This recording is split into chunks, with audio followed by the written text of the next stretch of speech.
அனைவருக்கும் வணக்கம். நடந்து முடிந்த சட்டமன்ற தேர்தலில் எந்தெந்த கட்சி எவ்வளோ வாக்கு வாங்க போறாங்க, எந்தெந்த இடங்களை யார் கைப்பற்ற போறாங்கன்னு பல கேள்விகள் இருக்கு. இதில் வந்து தேர்தலுக்கு முந்தைய கருத்து கணிப்பு அப்படிங்கிறதெல்லாம் விடுபட்ட ஒரு பெரிய விஷயம் அப்படிங்கிறது இந்த விஜய் ஃபேக்டர் வந்து யாரை பாதிக்கும் அப்படிங்கிறத யாராலையும் துல்லியமாக வந்து கணிக்க முடியல. ஒரு சில பேர் வந்து பார்த்தீங்கன்னா ஒரேடியாக அது அதிமுகவுக்கு தான் வந்து பெரிய பாதிப்பை ஏற்படுத்தும். ஏன்னா திமுக எதிர்ப்பு வாக்குகளை தான் விஜய் அவர்கள் பிரிக்கிறாருன்னு சொல்றாங்க. இன்னொரு தரப்புல வந்து சிறுபான்மையினர் வாக்குகளையும் வந்து திமுக வந்து கணிசமாக பிரிக்கிறார். அதனால திமுகவுக்கு பல தொகுதிகளில் வெற்றி வாய்ப்பு பறிபோகும்னு சொல்றாங்க. இன்னும் சில பேர் வந்து பட்டியல் சமூக வாக்குகளை வந்து பிசிக கிட்ட இருந்து மொத்தமா வந்து விஜய் அவர்கள் எடுத்துட்டு போயிட்டாரு. அப்போ அதனால திருமாவுக்கு இந்த முறை வந்து அரசியலே இல்லை, இதுக்கப்புறம் விசிகன்ற கட்சிக்கு மிகப்பெரிய அடிவுலம் அப்படிங்கிற மாதிரி ஒரு சில கருத்து. அப்புறம் மாற்று அப்படிங்கிற வாக்குகளை நாம் தமிழர் எடுத்துட்டாரு அப்படிங்கிற ஒரு பேச்சு. இது மாதிரி பல விஷயங்கள் இருக்கு இல்லையா. இதுக்கு எல்லாத்துக்குமான முடிவு மே 4 நமக்கு தெரியும். ஆனா இப்பவே ஒரு சில விஷயங்கள் நமக்கு வந்து வெளிப்படையா தெரிய ஆரம்பிக்கிறது. என்ன அப்படின்னா, விசிக போட்டியிட்ட 8 தொகுதிகளிலையுமே வந்து பார்த்தீங்கன்னா அவர்களுக்கான வெற்றி வாய்ப்பு மிக மிக மோசமா இருக்கு. அதில் வந்து அரக்கோணம், திண்டிவனம் இந்த 2 மட்டும் ஓரளவுக்கு ஓகேன்ற மாதிரி சொல்றாங்க. மற்ற தொகுதிகள்லாம் கண்டிப்பாக வந்து அங்கே தோல்வி தான் அப்படிங்கிற மாதிரியே சில விஷயங்கள்லாம் இப்போ டேட்டா வெளியாயிருக்கு. அது என்னங்கிறது நம்ம விரிவாக பேசுவோம். அதற்கு முன்னாடி சென்னை வந்து திமுகவினுடைய கோட்டை அப்படின்னு சொல்லிட்டு ஒரு விஷயம் இருக்கும் இல்லையா. உண்மையிலேயே சென்னை திமுகவினுடைய கோட்டையாக தான் இருந்தது. 2021 சட்டமன்ற தேர்தலில் வந்து பார்த்தீங்கன்னா 16 தொகுதிகள் சென்னைக்கு உட்பட்ட பகுதியில், அந்த 16 தொகுதிகளையுமே திமுக கூட்டணி வெற்றி பெற்றது. வேளச்சேரியில் மட்டும் காங்கிரஸ், மற்ற எல்லா தொகுதிகளிலையும் உதயசூரியன் சின்னமே வந்து வெற்றி பெற்றுச்சு. அப்போ அந்த அளவிற்கு திமுக வந்து ஒரு ஸ்ட்ராங்கான ஹோல்டாக சென்னையை வச்சுருந்தாங்க. இப்போ அதே மாதிரி இருக்குமா அப்படின்னு கேட்டிங்கன்னா வாய்ப்புகள் குறைவு. கடந்த முறை 49 விழுக்காடு வாக்குகள், சென்னையில் பதிவான வாக்குகளில் 49 விழுக்காடு வாக்குகள் வந்து திமுக வச்சுருந்தாங்க. 25 வாக்கு, சரியாக பாதி, அதாவது பாதிக்கு பாதி தான் வந்து அதிமுக 25 விழுக்காடு வச்சுருந்தாங்க. அப்புறம் கூடுதலாக வந்து மக்கள் நீதி மையம் 2021 சென்னை மாதிரியான நகரங்களில் மிக அதிகமான வாக்குகளை பெற்றாங்க. 8லிருந்து 10% வாக்குகள் மக்கள் நீதி மையம் சென்னையிலே வச்சுருந்தாங்க. சென்னை மட்டும்தான் மக்கள் நீதி மையம் அதிகப்படியான வாக்குகள் வாங்கின தொகுதி. இப்போ அதே மாதிரி கமல்ஹாசன் அவர்களுடைய ஃபேமு, கமல்ஹாசன் அவருடைய பாப்புலாரிட்டி அப்படிங்கிறது அவருக்கு எப்படி சென்னையில் வந்து 10% வாக்குகளை வந்து பெற்றுக் கொடுத்ததோ. நீங்கள் நல்லா பாருங்கள், கமல்ஹாசன் அவர்கள் ஒட்டுமொத்தமாக அந்த கூட்டணியாகவே வாங்கிய வாக்குகள் அப்படிங்கிறது 2.5 விழுக்காடு தான் கிட்டத்தட்ட. ஆனால் சென்னையில் மட்டும் 10 விழுக்காடு வாக்கு. அப்போ என்ன அர்த்தம்? மற்ற பகுதிகளில் வாங்கக்கூடிய வாக்குகளை விட சென்னையில் ஒரு பாப்புலராக இருக்கக்கூடிய முகம், அனைவருக்கும் பிரபலமாக இருக்கக்கூடிய முகம் வந்து அதிகப்படியான வாக்குகளை வாங்குறாங்க. ஆனால் அதே கமல்ஹாசன் வந்து கிராமப்புறங்களில் அவ்வளோ வாங்கலை. கிராமப்புறங்களில் 1 விழுக்காடுக்கும் கீழே தான் வாங்கினாரு, சென்னையில் 10 விழுக்காடு. இப்போ இதே ஃபேக்டர் வந்து பார்த்தீங்கன்னா இந்த முறை விஜய் அவர்களுக்கும் அப்படியே பொருந்த இருக்கு. சென்னைக்கு உட்பட்ட தொகுதிகளில் வந்து தமிழக வெற்றிக் கழகம் சார்பாக போட்டியிட்ட வேட்பாளர்கள், விஜய் களமிறக்கிய வேட்பாளர்கள் வந்து கிட்டத்தட்ட 20 விழுக்காட்டுக்கும் மேற்பட்ட வாக்குகளை வந்து பெறுவாங்க அப்படிங்கிற தகவல் வந்து வெளியே இருக்கு. நீங்கள் கருத்து கணிப்பு முடிவுகளில் இந்த அளவுக்கு துல்லியமாக அவர்கள் சொல்லலை. ஏன்னா விஜய் அவர்களுக்கு ஒரு வெயிட்டேஜாக வந்து பார்த்தீங்கன்னா சில நபர்கள் அதிகப்படியாக கொடுத்தாலும் பெரும்பாலும் வந்து ஒரு 10லிருந்து 15க்குள்ளே தான்ன்ற மாதிரி வச்சுருந்தாங்க. அது ஆவரேஜாக உண்மையாக இருக்கலாம், இல்லை அது அதை விட கூடுதலாக கூட வரலாம். ஆனால் சென்னையில் வந்து அதிகப்படியான வாக்குகளை விஜய் அவர்கள் வாங்குறாரு. அந்த இடத்துல தான் திமுகவுக்கு ஒரு மிகப்பெரிய அந்த ஒரு மார்ஜினை வந்து விஜய் அவர்கள் குறைக்கிறாரு. இப்போ அந்த மார்ஜினை குறைக்கிறாரு, அப்போ வெற்றி வாய்ப்பு வந்து மாறி போயிருமா அப்படின்னு கேட்டிங்கன்னா அது ஒரு பெரிய கேள்விக்குறி. ஏன்னா திமுக வந்து ஒரு சேஃபான மார்ஜினில் வெற்றி பெற்று கிட்டத்தட்ட பாதிக்கு பாதி மார்ஜினில் சென்னை போன்ற தொகுதிகளில் திமுக வெற்றி பெற்று இருந்துச்சு. நீங்கள் குளத்தூர்லாம் எடுத்துக்கிட்டிங்கன்னா ஸ்டாலின் அவர்கள் 1 லட்சம் ஓட்டு வாங்கி வெற்றி பெற்றார். ஆனால் எதிர்த்து போட்டியிட்ட அதிமுக வேட்பாளர் வந்து 35,000 ஓட்டு தான். அப்போ கிட்டத்தட்ட பாதிக்கும் மேலே தான் சொல்லப்போனால் குளத்தூர் தொகுதியிலலாம். அது மாதிரி பல தொகுதிகளிலையுமே 50% மேலே தான் மார்ஜினே இருக்கும் திமுக வேட்பாளருக்கும் எதிர்த்து போட்டியிடக்கூடிய அதிமுக இல்லை வேற கட்சி வேட்பாளருக்கும். அப்போ இந்த முறை அப்படி இருக்குமான்னு கேட்டிங்கன்னா அதற்கான வாய்ப்பே இல்லை. ஏன்னா விஜய் அவர்கள் கணிசமாக எடுக்கக்கூடிய வாக்கு அப்படிங்கிறது முழுக்க முழுக்க அது அதிமுகவுடைய வாக்குகளை மட்டும் இருக்க போகிறது கிடையாது.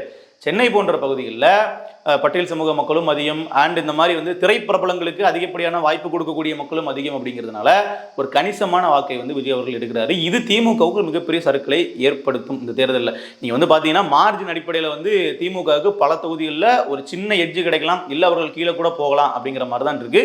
விஜய் அவர்கள் நேரடியாக போட்டியிடக்கூடிய பெரம்பூர்லையும் சரி, மற்ற தொகுதிகளிலுமே சரி, தாவேக்காவினுடைய முக்கியமான முகங்கள் எல்லாருமே சென்னையில் தான் களமாடி இருக்காங்க. நீங்கள் ஆதவர்ஜனாலிருந்து புஷி ஆனந்த்லேருந்து பார்த்தீங்கன்னா தாவேக்காவுடன் 2ஆம் கட்ட 3ஆம் கட்ட தலைவர்கள் எல்லாருமே சென்னையிலே வந்து இருக்காங்க. ராஜ்மோகன் அவர்களோட எழும்பூர் தொகுதி தான். அப்போ என்ன ஆகுதுன்னு பார்த்தீங்கன்னா தாவேக்கா சென்னைக்கு அதிகப்படியான எஃபர்ட்ஸ் வந்து போட்டிருக்கிறாங்க.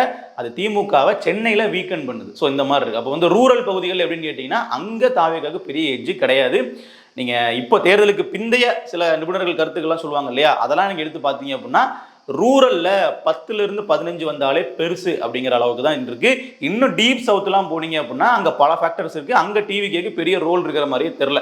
ஸோ நார்த்தில் ரொம்ப அதிகமாக இருக்குது, சென்னையில் அதோட ரொம்ப அதிகமாக இருக்குன்றதான் பார்க்க முடியுது. இங்கெல்லாம் திமுக ஸ்ட்ராங்காக இருக்கிறதுனால அங்கெல்லாம் ஒரு பெரிய ஓட் ஷிஃப்டிங் இருக்கிறத பலரும் வந்து தெளிவாக சொல்கிறாங்க. அது கிட்டத்தட்ட உண்மை மாதிரி தான் நமக்கும் தெரியுது. இப்போ அடுத்ததாக விசிகாவுக்கு வரவும், அதாவது விடுதலை சிறுத்தைகள் கட்சி தான் வந்து பார்த்தீங்கன்னா இந்த முறை பல முனை தாக்கல்களுக்கு உள்ளே இருக்குன்னு சொல்லலாம். ஒன்று, கட்சிக்கு உள்ளேயே பிரச்சனை. இவர் வந்து ஒரு 3 சிட்டிங் எம்எல்ஏக்களுக்கு சீட்டு கொடுக்காததுனால அவர்களே கடுமையான அதிருப்தியில் இருக்கிறாங்க. ஸோ அவர்களே இந்த மாதிரி வேலை செய்யலாது. என்னென்ன விரிவாக பேசுவோம். இன்னொன்று, திமுக தரப்புல இருந்து எந்த உதவியும் கிடைக்கல. இப்போ 8 தொகுதிகள் விசிகா ஜெயிக்கணும் அப்படின்னு சொல்லி எந்த திமுக தரப்பும் அப்படியே ஒரு கூட்டணியாக சேர்ந்து வேலை பார்க்கல. இன்னொன்று, விஜயினுடைய வருகை. இந்த 3மே வந்து பார்த்தீங்கன்னா விசிகா இந்த முறையை கடுமையாக வந்து பாதிச்சிருக்கு. விசிகாவில் உள்ள பொதுச் செயலாளர் முதல் மாவட்ட செயலாளர்கள் வரை அனைவருமே வந்து திருமா மீது அதிருப்தியில் இருக்கிறாங்க. காரணம் என்ன அப்படின்னா, தலைவர் வந்து நம்மளை கேட்காம நம்மளோட கலந்து ஆலோசிக்காம ஏதோ ஏனாதாரம் முடிவு எடுத்துட்டாரு. இந்த தேர்தலில் அதுக்கு ஒரு மிகப்பெரிய பாடமாக நமக்கு அமைய போகுதுன்னு சொல்லி அவர்கள் பயந்துட்டு இருக்காங்க. காரணம், செய்யூர் தொகுதி பனையூர் பாபு அவர்கள் வந்து முதல்ல அதில் போட்டிக்கிட்டு எம்எல்ஏவா இருந்தார் இல்லையா, அவரை நீக்கிட்டு காட்டுமன்னார் கோவில் எம்எல்ஏவா இருந்தார் சிந்தனை செல்வனை கூட்டி இங்கே வந்து போட்டியிட வச்சாங்க. ஆனால் செய்யூர் பாபு அவர்கள் தொகுதி பக்கம் தலையே காட்டலை. நீங்கள் பாபு எடுத்துக்கிட்டீங்க அப்படின்னா ஏற்கனவே திமுகவினர் கூட ரொம்ப வந்து அவர் டைப்பில் இருந்தார். திமுகவினரும் சேர்ந்து பாபுக்கு வேலை பார்த்துருப்பாங்க. ஆனால் இங்கே என்னன்னா, இப்போ காட்டுமன்னார் கோவிலேருந்து சின்னச்செல்வனை போடும்பொழுது அங்கே என்ன ஆகலைன்னா 2 பேருக்கும் ஜெல் ஆகலை. அவர் தொகுதி பக்கமே வரல. ஒரு சிட்டிங் எம்எல்ஏவா இருந்தவர், விசிகாவோட முக்கியமான கேடரு. ஆனால் விசிகா வேட்பாளருக்கு ஓட்டு கேட்டே வரல, தொகுதி பக்கமே வரல. அப்படிங்கும்போது அங்கே பிரச்சாரம் பெரிய அளவில் எடுபடவே இல்லை. அப்போ என்ன ஆயிடுச்சு அப்படின்னா அந்த தொகுதி ஒரு மிகப்பெரிய கேள்விக்குறி ஆயிடுச்சு. அங்கே வெற்றி பெறுவதற்கான வாய்ப்பே இல்லைங்கிற மாதிரி தான் இப்போ வரைக்கும் இருக்குது. அடுத்து ஆலூர் ஷானவாஸ் அவர்கள், அவருக்கு இந்த முறை எப்படியாவது சீட்டு கொடுக்கணும் அப்படின்னு சொல்லி திமுக தரப்புல இருந்து அழுத்தம் கொடுக்கப்பட்டுச்சு. நீங்க ஏன் ஷானவாசை விட்டீங்க அப்படிங்கிற மாதிரிலாம். ஆனா திரும்ப அவர்கள் முடிவெடுத்துட்டாரு கொடுக்க வேணான்னு சொல்லிட்டு. அவரை எப்படியாவது பாத்தீங்கன்னா பன்ருட்டி தொகுதிக்கு பொறுப்பாளராக போட்டுருணும், அவர் அந்த தொகுதியில மட்டும் வேலை பார்க்க வச்சு ஜெயிக்க வைக்கணுன்ற மாதிரி அவர்கள் திட்டம் போட்டிருந்தாங்க. ஆனா அதற்கு ஒரு ஒத்துக்கல. ஒரே ஒரு நாள் பிரச்சாரம் அங்க வந்து பெரிய குளத்துல பன்ருட்டியில் அரக்கோணத்தில் போயிட்டு முகத்தை காட்டிட்டு ஒரு போயிட்டாப்புல. ஸோ அவரும் வந்து கடுமையான அதிருப்தி இருக்காருன்னு தெரிய வருது. அவர் அறிக்கையெல்லாம் கொடுத்தாரு, எனக்கு வந்து திரும்ப மீது எந்த வருத்தமும் கிடையாது, எங்கள் கட்சியில் நான் ஒற்றுமையாக இருக்குன்ற மாதிரிலாம் சொன்னார். இருந்தாலும் அவருடைய கள அரசியல் அப்படிங்கிறது பார்த்தீங்கன்னா வெளியே வந்து தீவிரமாக வாக்கே கேட்கல. ஒரே ஒரு நாள் பிரச்சாரம் மட்டும் இப்படி டெல்லியிலேருந்து ராகுல் காந்தி வருவார் இல்லையா, அவர் கூட கூடுதலாக அதிக நாட்கள் வந்தார். ஆனால் இவங்கெல்லாம் விசிகாவினுடைய சிட்டிங் எம்எல்ஏக்கள் வந்து பார்த்தீங்கன்னா ஒரு 1 டே கேன்வாஸ் மாதிரி போயிட்டு வந்துட்டாங்க. அதோட வந்து அவர்களுடைய வேலை முடிஞ்சிச்சு. ஸோ இப்போ அடுத்து வந்து பார்த்தீங்கன்னா காட்டுமன்னார் கோவிலில் போடப்பட்ட வேட்பாளர் ஜோதிமணி. ஸோ இந்த காட்டுமன்னார் கோவில் தொகுதியும் இப்போ மிகப்பெரிய ஒரு தொங்கலில் தான் இருக்குது. காரணம் என்னன்னா, ஜோதிமணிக்கு விசிகாவில் உள்ள தரப்பினர் யாருடைய ஆதரவுமே கிடையாது. நீங்கள் வந்து அந்த காட்டுமன்னார் கோவில் தொகுதியில் கட்சி ரொம்ப ஸ்ட்ராங்காக இருக்கானா இருக்குது. ஆனால் ஜோதிமணின்ற நபருக்காக அந்த கட்சி வேலை செஞ்சான்னு பார்த்தீங்கன்னா இல்லை. ஏன்னா இவர் காங்கிரஸ் பின்புலத்தை கொண்ட வேட்பாளராக இருந்தவர். அப்போ காங்கிரஸ்காரருக்கு சீட்டு கொடுத்துருக்கீங்க, நம்ம தொகுதியிலேயே இருக்கக்கூடிய வேட்பாளருக்கு சீட்டு கொடுக்கல, முக்கியமான பிரமுகருக்கு சீட்டு கொடுக்கலங்க மாதிரி பல அதிருப்தி. ஸோ அங்கேயுமே வந்து களப்பணிகள் அப்படிங்கிறது எதுவுமே செய்யப்படவில்லை. அடுத்ததாக கள்ளக்குறிச்சியில் மாலதி அப்படிங்கிற வேட்பாளர் திருமாவளவன் அவர்களுடைய உறவினர். ஸோ இங்கேயுமே வந்து பிரச்சனை அப்படிங்கிறது கட்சியினர் தான். விசிகாவினரே அந்த தொகுதியில் போயிட்டு வேலை பார்க்கல. அதனால அங்கேயுமே வந்து மிகப்பெரிய அளவில் சிக்கல் தான். அடுத்து தேனி பெரியகுளம், இங்கே வந்து பார்த்தீங்கன்னா ஆற்றல் அரசு சக்திவேல் அப்படிங்கிற நபர் வந்து அவர்கள் களமிறக்கிறாங்க. இந்த இடத்துல வந்து கட்சியினுடைய கட்டமைப்பே கிடையாது. பெரியகுளம் தொகுதியை பொறுத்த அளவில் விசிகாவுக்கு பெரிய கட்டமைப்பு கிடையாது. அங்கே கட்சி ஸ்ட்ராங்காகவும் இல்லை. ஒரு டஃப்பான தொகுதி, நார்மலாகவே டஃப்பான தொகுதி. அதில் வந்து கூட்டணி சப்போர்ட்டும் அவர்களுக்கு கிடைக்கல. இப்போ பெரிய குளத்தில் வந்து திமுகவினர்லாம் இறங்கி அவர்கள் வந்து பிரச்சாரம் பண்ணுறாங்க, விசிகாவினர் ஜெயிக்கிறதுக்கு வேலை பார்க்குறாங்க அப்படின்னா கூட ஒரு வெற்றி வாய்ப்பு இருந்திருக்கும். ஆனால் அதற்கான வாய்ப்பும் இல்லை. இப்போ அடுத்து மிச்சம் இருக்கக்கூடிய அந்த அரக்கோணம் திண்டிவனம் தொகுதியில் வந்து எழில் கரோலின் அப்புறம் வன்னி அரசு இவர் 2 பேர் போட்டிடுறாங்க இல்லையா. இந்த தொகுதிகளில் ஓரளவுக்கு வேலை நடந்திருக்குது. ஏன்னா இவர்கள் வந்து திமுக கூட நல்லா டைப்பில் இருக்கிறாங்க. ஸோ அப்போ அந்த கூட்டணியாக சேர்ந்து வேலை பார்க்கறதுக்கு ஒரு வாய்ப்பாக வந்து அமைஞ்ச தொகுதியாக இருந்திருக்கு. அங்கேயுமே வந்து கடந்த முறை வன்னி அரசு அவர்கள் தோற்றாரு. ஸோ அப்போ அவருக்கான வெற்றி வாய்ப்புன்றது இப்போ தான் நம்ம பார்க்கணும். இதனால இந்த தொகுதிகளில் கொஞ்சம் வேலை நடந்திருக்கு அப்படிங்கிறது சொல்லப்படுது. அது ஒரு ஓகேவான கண்டிஷன்ல தான் இருக்கு. ஷுவர் ஷாட்டா வெற்றி அப்படிங்கிற மாதிரிலாம் சொல்ல முடியல. ஆனா திருப்பூரூர்ல பாத்தீங்கன்னா எஸ் பாலாஜி அவர்கள் அம்பேத்கர் திடலை விட்டே வந்து வெளியே வரவே இல்லை. அவர் எந்த களப்பணியும் வந்து செய்யவே இல்லை.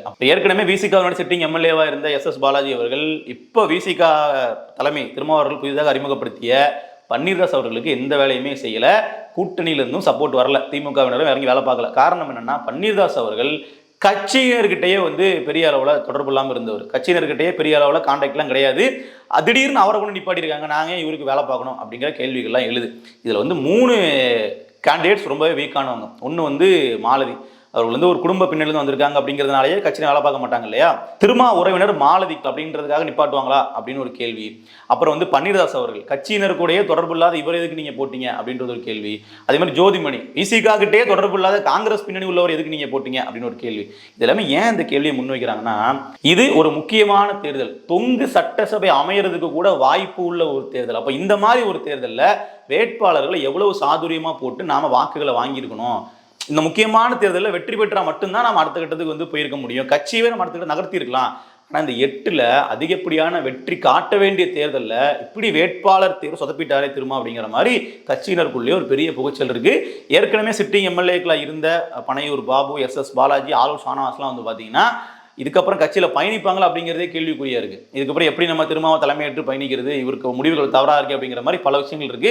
அவர்களுக்கு காம்பன்சேஷனா திரும்ப அவர்கள் என்ன பண்ண போறாருன்னு தெரியல. அவர்களை தக்க வைக்கிறதுக்கே வந்து பாத்தீங்கன்னா இவர் பல முயற்சிகள் எடுக்கணும் போல இருக்கு. அதுவும் தேர்தல் முடிவுகள் வந்து அன்பிளசண்டா வருது, திரும்ப எடுத்த முடிவு தவறுன்னு ஆகுதுன்னா அவர்களுடைய குடைச்சல் அப்படிங்கிறது இன்னுமே அதிகப்படியா இருக்கும். ஸோ ஒட்டுமொத்தமா திமுக கூட்டணிக்கு வந்து விஜய் வந்து பல தொகுதிகளில் பிரிக்கக்கூடிய வாக்குகள் அப்படிங்கிறது சவுத்துலலாம் பார்த்தீங்கன்னா சாதகமாக தான் அமையதான் தெரியுது. ஏன்னா நீங்க நார்த்தில் தான் வந்து விஜய் அவர்கள் திமுகவுடைய வாக்குகளை பெரிய அளவில் வாங்குறாரு. நீங்கள் அப்படியே வந்து சென்னையை விட்டு வெளியே வந்தீங்க அப்படின்னா திமுக எதிர்ப்பு வாக்குகளை தான் பிரதானமாக வந்து விஜய் அவர்கள் பெரிய அளவில் பிரிக்கிறாரு. அப்போ வந்து திமுகவுக்கு வெற்றி வாய்ப்பு அதிகமாக தான் இருக்குது.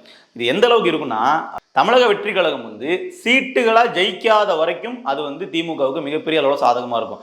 அவர்களே ஒரு தனித்த ஆற்றலாக இல்லாமல் வாக்குகளை பிரிக்க மட்டும்தான் செய்கிறாங்கன்னா அது திமுகவுக்கு மிகப்பெரிய அளவில் வெற்றி வாய்ப்பு தான் கொடுக்கும். இதில் இன்னொரு விஷயமும் என்ன அப்படின்னா, சென்னைக்கு வெளியே பெரிய அளவில் தாவேக்கா வந்து வாக்குகளை குவிக்கலை. சென்னைக்கு உள்ளே குவிச்சது மாதிரி இந்த 20 விழுக்காட்டிற்கு மேலே அப்படிங்கிற மாதிரி சொல்கிறோம் இல்லையா, அந்த மாதிரிலாம் வந்து பார்த்தீங்கன்னா டீப் சவுத்தில் இல்லை சென்னைக்கு வெளியெல்லாம் ரொம்ப அளவில் வாக்குகள்லாம் அவர்களுக்கு வந்து போகலை. வாக்கு விழுக்காடு பெரிய அளவு அதிகரித்ததே வந்து பார்த்தீங்கன்னா எடப்பாடி மற்றும் கரூர் போன்ற தொகுதிகளில் தான். அங்கெல்லாமே வந்து விஜயினுடைய ஃபேக்டர் அப்படிங்கிறத விட அங்கே இருக்கக்கூடிய திமுக ஃபேக்டர் தான் அதிகம். ஸோ அப்படி இருக்கிறதுனால சென்னையில் ரிசல்ட் வந்து டோட்டலாக வேறு மாதிரி இருக்கும். ரெஸ்ட் ஆஃப் தமிழ்நாட்டில் வந்து பார்த்தீங்கன்னா வேறு மாதிரி தான் இருக்க போது. நம்ம அதை பொறுத்திருந்து பார்க்கலாம். இருந்தாலும் விஜய் அவர்களுடைய தாக்கம் அப்படிங்கிறது துல்லியமாக வந்து எந்த வாக்குகளை எங்கே பிரிச்சிருக்கு அப்படிங்கிறத வச்சு இந்த முறை வெற்றி வாய்ப்புகள் பெரிய அளவில் பார்த்தீங்கன்னா மாறதுக்கான வாய்ப்புகள்லாம் இருக்குது பல தொகுதிகளில். இதில் நாம் தமிழர் கட்சியினுடைய வாக்குகள் வந்து மொத்தமாக வந்து விஜய்க்கு போயிடும் அப்படிங்கிற மாதிரிலாம் ஆரம்பத்தில் பேசப்பட்டது. அது வந்து முழுக்க முழுக்க உண்மை இல்லை அப்படிங்கிறது இப்போ வெளியாகக்கூடிய முடிவுகள் மூலமாக தெரியுது. ஏன்னா கிட்டத்தட்ட நாம் தமிழர் கட்சியினுடைய வாக்குகளை சீமான் தக்க வைத்து விடுவார் அப்படின்னா முக்கியமான சில நிபுணர்கள்லாம் சொல்கிறாங்க. தக்க வச்சிருவாங்க அப்படின்னு இவர்கள் சொன்னாலே கண்டிப்பாக தேர்தல் முடிவு வரும்போது அவர் வந்து அதிகப்படுத்தி தான் காட்டுவாருங்கிறத நம்மளால் புரிஞ்சிக்க முடியுது. ஸோ பொறுத்திருந்து பார்ப்போம் மே 4ஆம் தேதி தேர்தல் முடிவுகள் எந்த மாதிரி வருதுன்னு சொல்லிட்டு. நன்றி.